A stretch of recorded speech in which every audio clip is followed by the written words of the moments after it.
Personne ne s'attendait à ce que le monument immortel d'Hollywood termine sa vie par un testament sanglant où les derniers souffles de Gene Hackman ne seraient pas empreints de sérénité, mais de cris déchirants. Non pas à cause de la vieillesse, mais d'une autodestruction préméditée où Gene était à la fois le protagoniste, la victime et le complice du destin. Il ne s'est pas éteint paisiblement.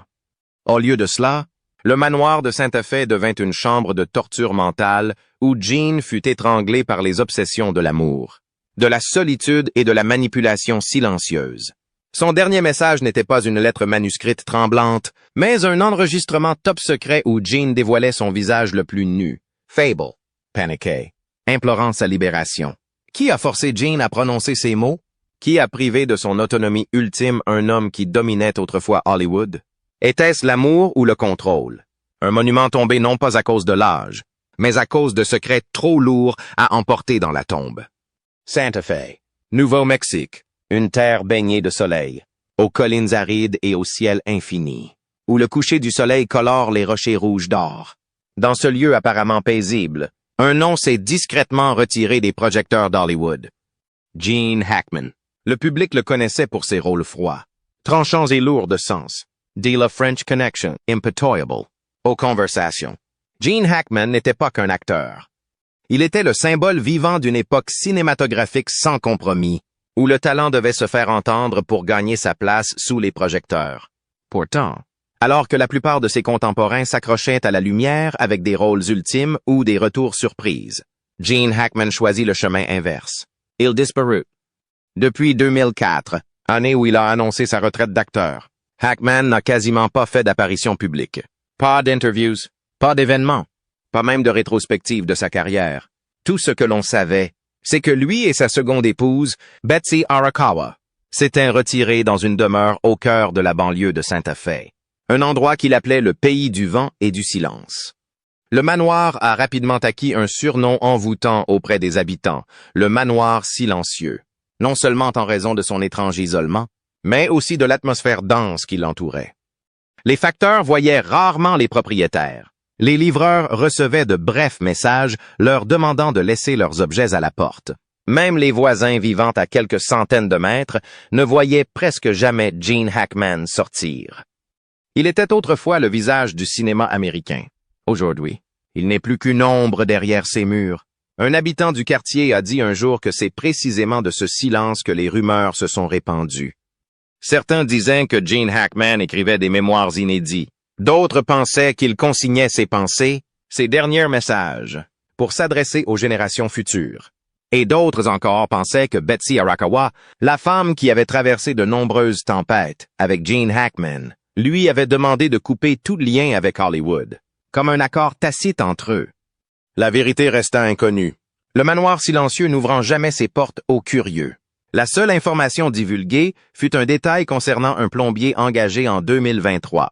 Il prétendit avoir vu un vieux magnétophone sur le bureau de Gene Hackman, accompagné d'une note manuscrite. Derniers mots. En privé, personne ne savait ce que contenait l'enregistrement, ni s'il existait réellement, ou s'il s'agissait d'une simple fantaisie. Mais ce qui se passa ensuite accentua la tristesse qui entourait Gene Hackman. Il a annulé tous ses examens médicaux réguliers et refusé de répondre aux messages de ses anciens collègues. Un journaliste qui lui a envoyé une lettre pour s'enquérir de sa santé n'a reçu qu'une feuille blanche avec 3 mots. « Laissez-moi tranquille ». Gene Hackman a déclaré un jour lors d'une dernière interview en 2004 « J'ai joué assez d'hommes à regret. Je ne veux pas en être un. » Mais maintenant, dans la demeure ensoleillée de Santa Fe, il était devenu l'ombre même des personnages qu'il avait incarnés, solitaire, maussade et abritant un secret que personne n'avait le droit de toucher. Betsy Arakawa, la femme qui avait accompagné Gene pendant plus de 30 ans, gardait elle aussi un silence absolu. Elle refusait toutes les demandes d'interview et n'accompagnait même pas son mari lors de ses rares sorties. On disait que Betsy était la seule à connaître l'existence de Final Words, l'enregistrement considéré comme le dernier testament de Gene Hackman, où il révélait ses pensées sur sa carrière, ses amours et ses zones d'ombre. Ce qui a hanté beaucoup de monde, c'est le moment choisi pour l'enregistrement. Selon le plombier, la bande semblait avoir été enregistrée début 2024, alors que Gene Hackman traversait ses mois les plus fragiles. Gene Hackman pressentait-il quelque chose? Savait-il que les jours à venir ne lui appartiendraient pas? Ou bien le manoir silencieux était-il devenu une prison mentale? Où chaque jour était un monologue avec le passé? Personne ne le savait. Mais le manoir silencieux était certainement plus qu'une maison. C'était le témoin ultime des secrets d'une légende, où chaque mur, chaque recoin, chaque brise murmurait des histoires inédites. Les dernières photos de Gene Hackman, sa silhouette fine dans un pull usé, les yeux fixés sur le ciel du Nouveau-Mexique, étaient comme la dernière image d'un chapitre glorieux de l'histoire d'Hollywood. La dernière image, pas de projecteur, pas d'applaudissements, juste un homme debout dans les derniers silences de sa vie. Et quelque part dans le manoir silencieux, la mystérieuse bande restait là, telle une pièce manquante du puzzle de Gene Hackman, dans le vaste ciel nocturne de Santa Fe, où les étoiles formaient un filet argenté sur la terre rouge et aride, se dressait un manoir aussi silencieux que ses habitants. Pendant plus de 30 ans, Gene Hackman et Betsy Arakawa avaient résisté au soleil brûlant et au vent violent du sud-ouest américain. De l'extérieur, ils formaient un couple parfait, symbole d'un amour humble et durable, niché loin des projecteurs hollywoodiens.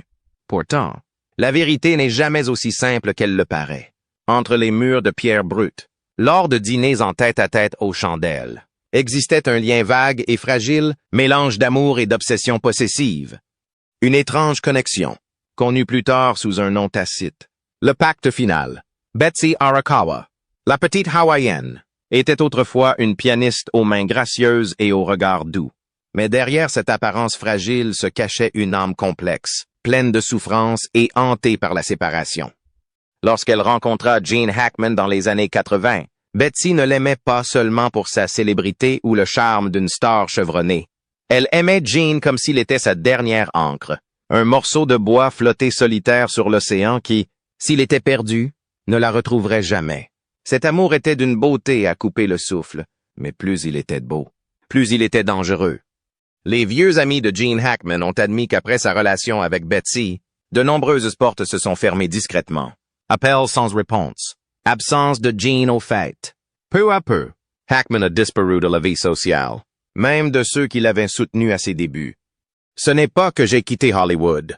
Je voulais juste appartenir à un autre monde. Gene l'a dit un jour dans un rare moment de franchise.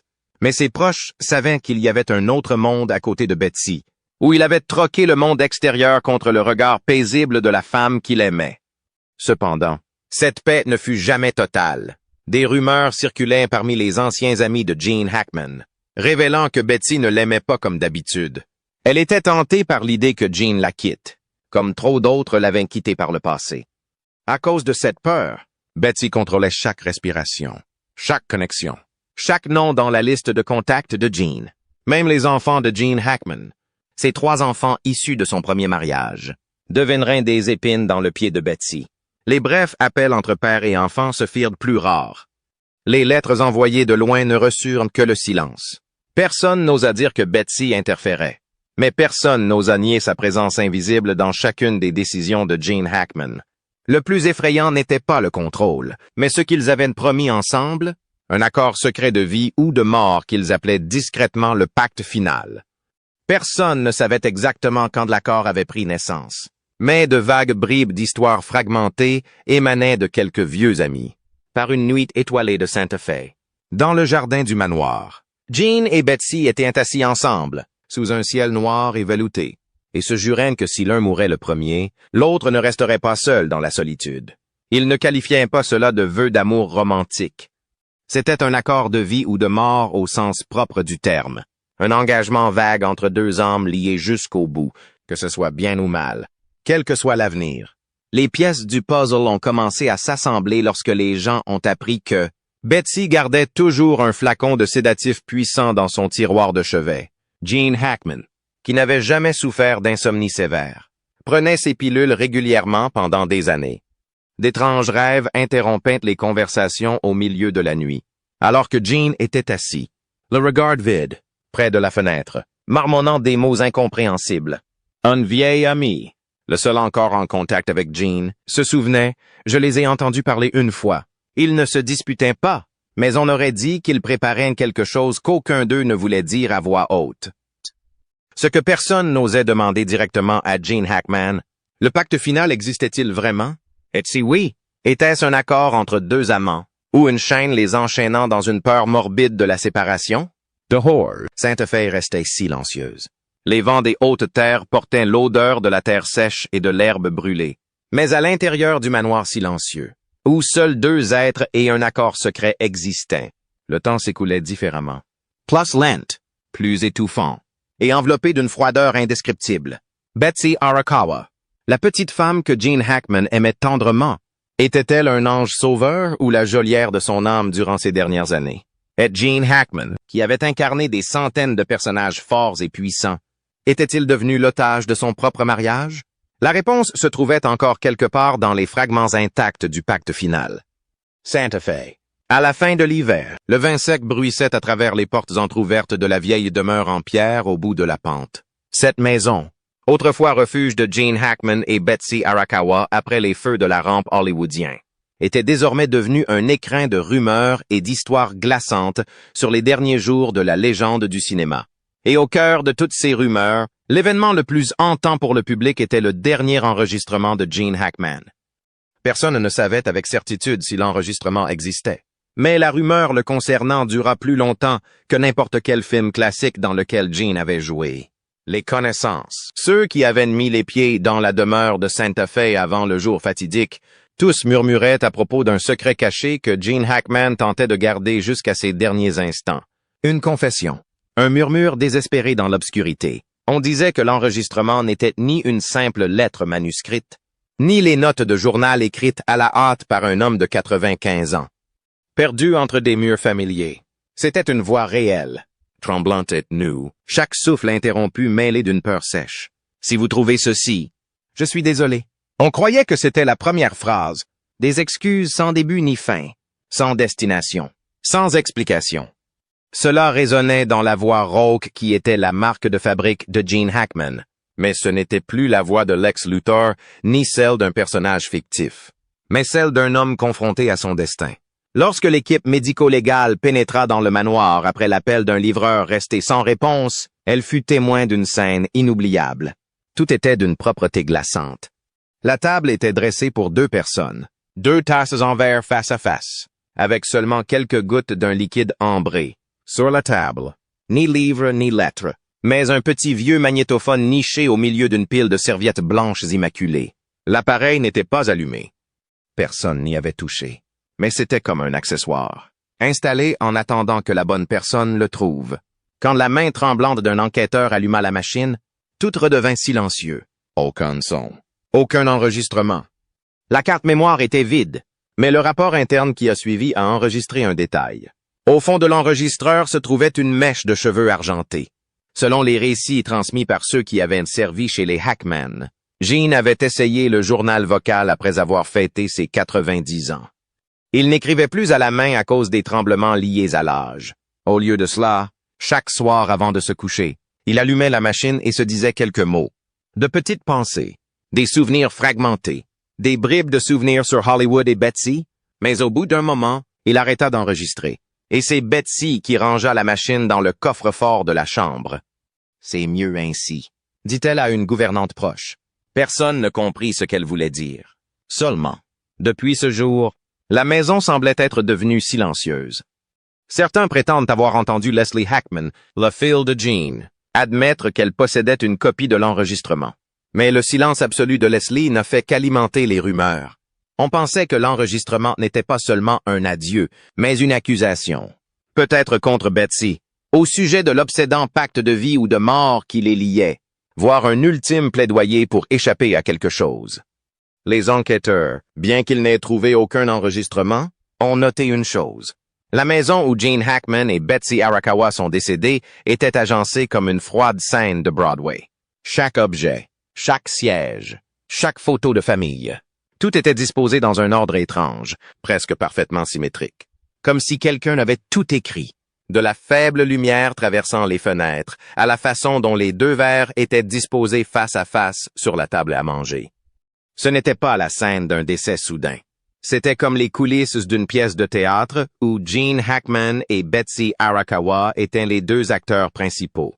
et où le destin lui-même était le seul public. Parmi tous les visages apparus après la fermeture, celui de Leslie Hackman était le plus obsédant. Pas de pleurs, pas d'excuses, pas d'explications. Elle n'a dit qu'une chose à la presse. Mon père était un conteur. Même dans ses derniers instants, il a raconté l'histoire qu'il voulait raconter. Y avait-il un enregistrement? Un appel à l'aide? Une vérité terrifiante enfouie sous la peinture brillante du manoir de Sainte-Fé? Personne ne le savait.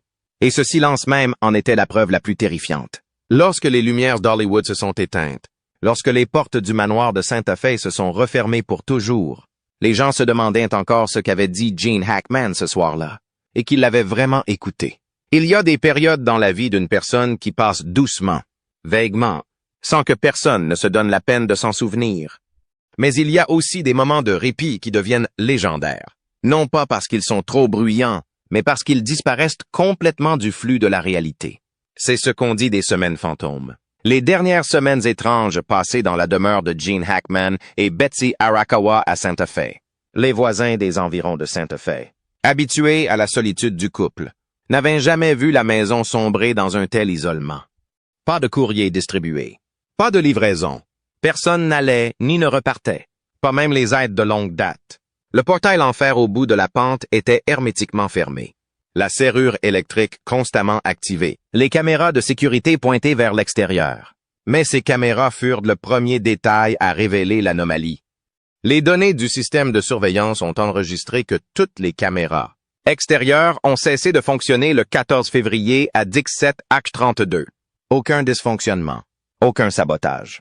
Elles ont simplement été débranchées, comme si les propriétaires avaient volontairement coupé le courant, bloquant ainsi tout leur espace de vie aux regards extérieurs. À partir de ce moment, tout contact avec Gene et Betsy a progressivement disparu. Les informations de la pharmacie locale ont révélé une série de transactions intrigantes. Au cours des 3 mois précédant le confinement, une grande quantité de sédatifs, d'analgésiques et de somnifères puissants ont été prescrits à plusieurs reprises au nom de Gene et Betsy. Personne ne les a vus apparaître directement à la pharmacie. Toutes les commandes étaient livrées à la porte du manoir, où un livreur confirmait qu'il n'avait jamais été autorisé à franchir le seuil.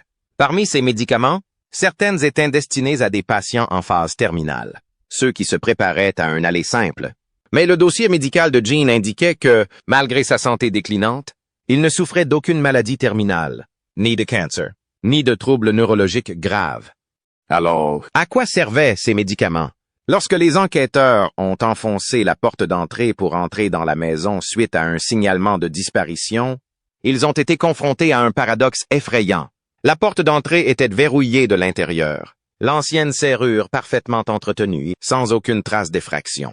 Toutes les fenêtres, grandes et petites, avaient leurs rideaux tirés, certaines même scellées avec du ruban adhésif noir sur les bords, bloquant complètement la lumière naturelle.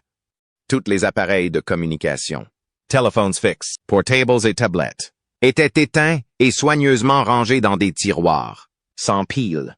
L'Internet a été coupé le jour même où les caméras ont cessé de fonctionner. La maison entière était comme un vaisseau spatial scellé, coupant toute connexion avec la Terre. Partout dans la maison, des signes de vie subsistaient, mais tout semblait brusquement abandonné.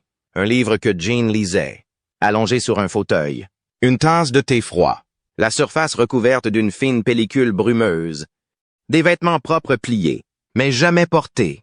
Tout sembla s'arrêter d'un seul coup, puis se figer dans les limbes. Le réfrigérateur était plein de nourriture, mais il n'y avait aucun signe de cuisson pendant des semaines. La lampe de chevet était allumée 24 heures sur 24, 7 jours sur 7, mais le lit double était quasiment intact. Les semaines fantômes n'étaient pas seulement une période de disparition, mais un espace entre la vie et la mort, où les gens existaient sans vraiment vivre. Une pièce au 2e étage, où Betsy s'entraînait au piano, était complètement transformée. Au lieu du piano et du pupitre, une longue table recouverte d'une nappe blanche trônait au centre de la pièce, sur laquelle d'étranges objets étaient soigneusement disposés. Un épais carnet, répertoriant les chansons préférées de Gene et de Betsy, non pas pour les écouter, mais pour les utiliser lors d'une cérémonie. Une grande boîte à médicaments, compartimentée par heure, contenait des doses d'analgésiques extrêmement puissants. 2 enveloppes scellées, sans nom de destinataire. Tout dans cette pièce ressemblait à un petit hôtel pour les propriétaires, où ils se préparaient à leur propre décès. Chaque détail, chaque souffle. Aucun signe d'intrusion extérieure, aucune violence, aucun signe de lutte. Tous les indices pointaient vers une seule possibilité. Jean et Betsy avaient choisi de s'enfermer dans la maison, se préparant à un départ méticuleusement planifié. Mais pourquoi? Pourquoi une légende qui arpentait autrefois fièrement les tapis rouges, une icône immortelle du grand écran, aurait-elle choisi de disparaître discrètement derrière des murs de pierre froid? Qu'est-ce qui a poussé deux personnes qui avaient passé la moitié de leur vie ensemble à accomplir un rituel d'isolement aussi étrange? Avaient-elles peur de quelque chose? Ou s'y sont-elles transformées en acteurs d'une dernière pièce, où la scène était le manoir de Santa Fe, et le seul public, un silence absolu? Les semaines fantômes passèrent comme si elles n'avaient jamais existé. Toutes les données enregistrées furent effacées. Tous les témoins restèrent silencieux, y compris Leslie Hackman, la seule appelée avant que la police ne défonce la porte. Et quand Leslie se tenait dans la pièce vide, regardant le mur nu, elle ne prononça qu'une seule phrase. Ils avaient écrit leur propre scénario. Je ne pouvais pas le changer. Ces semaines fantômes resteront peut-être à jamais un espace sombre et verrouillé, où souvenirs, peurs et vérités se mêlent, attendant que quelqu'un soit assez courageux pour franchir la porte finale. L'amour est-il le salut ou une cage dorée? Cette question a hanté Leslie Hackman dès l'instant où elle s'est tenue sur le porche de la villa de Santa Fe, regardant la lourde porte en bois se refermer derrière l'équipe de médecins légistes. Gene Hackman, le père qui restait une icône inébranlable dans la mémoire de Leslie, était désormais un héritage fracturé, où des morceaux du passé s'effritaient à chaque pas qu'elle faisait pour s'enfoncer dans le mystère final. Pendant près de 30 ans de vie commune, Betsy Arakawa a toujours été présentée par les médias comme une femme de l'ombre, soutenant discrètement Gene Hackman. Mais à mesure que les pièces du puzzle de ces semaines fantômes se rassemblaient, Leslie a commencé à percevoir une image différente. Betsy n'était pas seulement une compagne.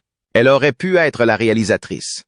Les dossiers médicaux que Leslie a recueillis auprès des hôpitaux de Santa Fe et des médecins traitants de Gene ont révélé des détails déroutants.